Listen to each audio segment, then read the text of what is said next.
ষষ্ঠ গণবিজ্ঞপ্তি আটকে যাবে, 100% আটকে যাবে। আমার ভিডিওগুলোতে আপনারা অনেকেই মানে 18তম নিবন্ধনধারী যারা প্রত্যাশী যারা রয়েছেন খুব বাজে কমেন্টস করেছেন। আমি আপনাদের বলে রাখি, আপনারা যে পদের জন্য এখন আবেদন করেছেন, আমি 3 বছর আগেই সেই পদে রিজাইন দিয়ে এসেছি।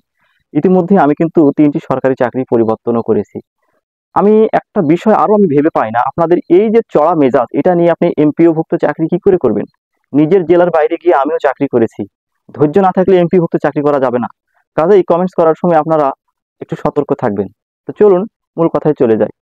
17তম যে নিবন্ধন হয়েছিল সেটা কতদিন লেগেছিল পুরো প্রক্রিয়াটি সম্পন্ন হতে, মনে আছে কি আপনাদের? আমি আপনাদের উপরেই দায়িত্ব দিলাম, আপনারা একটু সার্চ দিয়ে দেখবেন কতদিন লেগেছিল।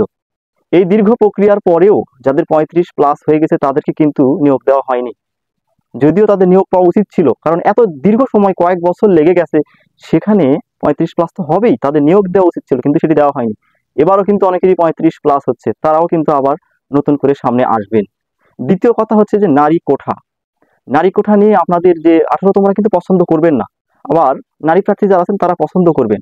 তো ধরুন নারী কোঠা আপনাদের পছন্দ হচ্ছে না, এটা নিয়ে আপনারা আন্দোলন করলেন, এনটিআরসি কি ইচ্ছা করলে পরিবর্তন করতে পারবে? এটার জন্য তো আইন আদালতের ব্যাপার আছে, সরকারি মতামতের ব্যাপার আছে। এই 2 মাসে এই কাজগুলো আর করা সম্ভব হবে না। ধরুন বলা হলো যে নারী কোঠা তুলে দেওয়া হবে, 7% করা হবে, কিন্তু সেটার জন্য তো নতুন করে আবার চাহিদা নেওয়ার প্রয়োজন পড়বে। অফিসে বসেই এই 7% সংশোধন করা এটি কিন্তু এত সহজ কাজ নয়। আপনারা বেকার অবস্থায় যে একটা ইমোশনাল থাকেন, প্রতিষ্ঠানের ভেতরে থাকলে কিন্তু অতটা ইমোশনাল হওয়া যায় না। আপনারা তো চাইবেন যে তাড়াতাড়ি হোক, কিন্তু নারী কোটা সংশোধন কিন্তু এটা কিন্তু আবার মাঠ পর্যায় থেকে নতুন করে চাহিদা নিয়ে করতে হবে। তাহলে কিন্তু আবার সময়ের প্রয়োজন হবে, তখন কিন্তু আবার দীর্ঘ সময়ের এই যে দেরি, তখন কিন্তু বদলিটা চলে আসবে। এখন বলবেন যে বদলি পরে, আগে আমাদের নিয়োগটা হয়ে যাক।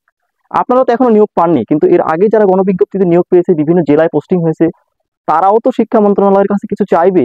আপনাদের আগে তো তাদেরই পাওয়া উচিত, তারা কি পাবে না? আপনারা আপনাদের দাবিটিকে বড় করে দেখছেন, তারাও তো তাদের দাবিকে বড় করে দেখবে। সবকিছু মিলিয়ে ষষ্ঠ গণবিজ্ঞপ্তি এবার কিন্তু আটকে যাচ্ছে। যদি কোনো বাজে কমেন্টস করতে চান করতে পারেন, সমস্যা নেই, কিন্তু এটাই সত্য, ষষ্ঠ গণবিজ্ঞপ্তি আটকে যাচ্ছে। ধন্যবাদ।